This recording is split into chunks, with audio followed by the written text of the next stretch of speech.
बंटी और महक दोनों एक साथ एक ही कॉलेज में पढ़ते थे। एक दिन कॉलेज से बंक मारकर वो काला महल घूमने के लिए जाते हैं। घूमते घूमते वो महल के रिस्ट्रिक्टेड एरिया में घुस जाते हैं और महल का भूत जाग जाता है। आज तो तगड़ा शिकार हाथ लगा है। आज बहुत दिनों के बाद इंसानी खून का स्वाद चखूंगा मैं। कितना अजीब और बड़ा कमरा है, मुझे तो सच में डर लगने लगा है। अरे तुम लड़के होकर इतना क्यों डर रहे हो, जबकि डरना तो मुझे चाहिए क्योंकि मैं तो एक लड़की हूँ। इतने में एक आवाज होती है और लड़की की चीख निकल जाती है। ये क्या है? देखा, डर गई ना। अभी तो बड़ी बड़ी डींगे हाँक रही थी कि मुझे डर नहीं लगता, और अभी एक सेकंड भी नहीं लगा मुझे तुम्हें डराने में। यू नॉटी, रुको, मैं अभी तुम्हें बताती हूँ। इतना कहकर महक बंटी के पीछे भागने लगती है और बंटी उसके आगे आगे भागता है। आ जाओ, मुझे पकड़ के दिखाओ। तभी भागते भागते बंटी उस कमरे से दूसरे कमरे में घुस जाता है, जहाँ बहुत सारे छोटे छोटे और भी कमरे होते हैं। अरे कहाँ गया? अभी तो यही था। अरे ये क्या, यहाँ तो बहुत सारे कमरे हैं। किधर गया होगा? हाँ, इधर देखती हूँ। महक बंटी को ढूंढने लगती है। बंटी किधर हो जान? जल्दी से बाहर आ जाओ। चलो चले यहाँ से, नहीं तो देर हो जाएगी। लेकिन बंटी कोई आवाज नहीं देता।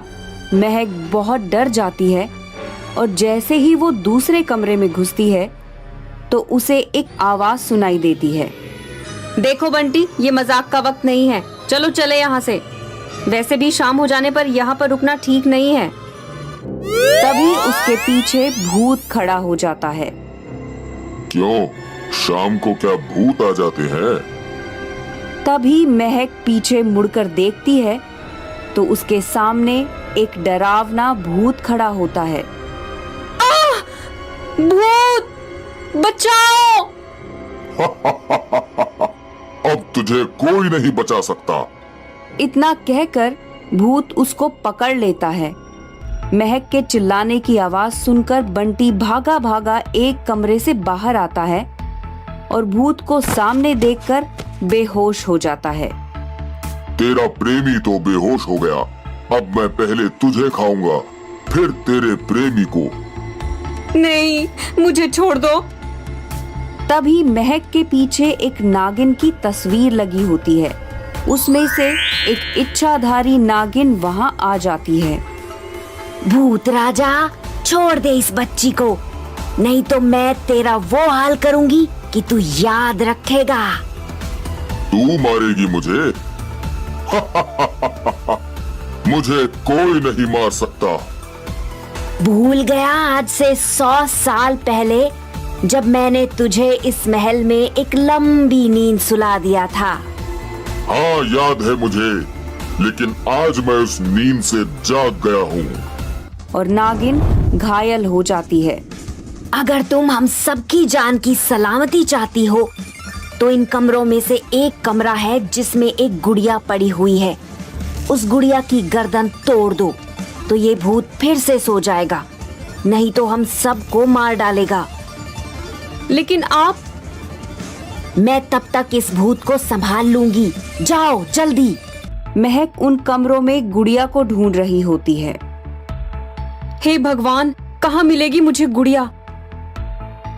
और तभी उसकी नजर सामने पड़ी उस गुड़िया पर पड़ती है और महक खुश होकर उसे उठाने के लिए जैसे ही जाती है, अचानक से एक कटा हुआ सर महक के सामने आ जाता है, जिसे देखकर महक की चीख निकल जाती है।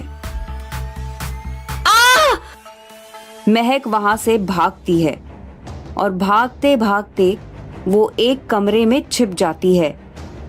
वहां बहुत अंधेरा होता है। तभी महक को पीछे से कोई उसके मुंह पर हाथ रखकर पकड़ लेता है। और तभी बंटी बोलता है, अरे चुप हो जाओ, मैं हूँ बंटी। तुम यहाँ कैसे? तुम तो बेहोश थे ना? वो सब छोड़ो, ये बताओ तुम यहाँ क्या कर रही हो? महक बंटी को नागिन की सारी बात बताती है। ठीक है, तुम वो गुड़िया की गर्दन तोड़ो, मैं उस गर्दन वाले भूत को देखता हूँ। इतना कहकर बंटी और महक उस गुड़िया की तरफ चल देते हैं और रास्ते में बंटी को वो गर्दन वाला भूत मिल जाता है। अगर तुझमें हिम्मत है तो मुझे पकड़ कर दिखा। उधर भूत लगातार इच्छाधारी नागिन पर आग के गोले फेंकता रहता है और नागिन किसी तरह से अपने आप को बचाती रहती है। लेकिन थक हार कर नागिन जब जमीन पर गिरती है तो भूत उसे उठा लेता है। अब तेरी मौत तय है इच्छाधारी नागिन। जैसे ही भूत नागिन को खाने लगता है उसे नींद आ जाती है और वो जमीन पर गिर जाता है। क्यों बच्चू, आया मजा? मैंने गुड़िया की गर्दन मरोड़ दी, इसीलिए ये नींद में चला गया। अच्छा किया, अब मैं भी यहाँ से चलती हूँ।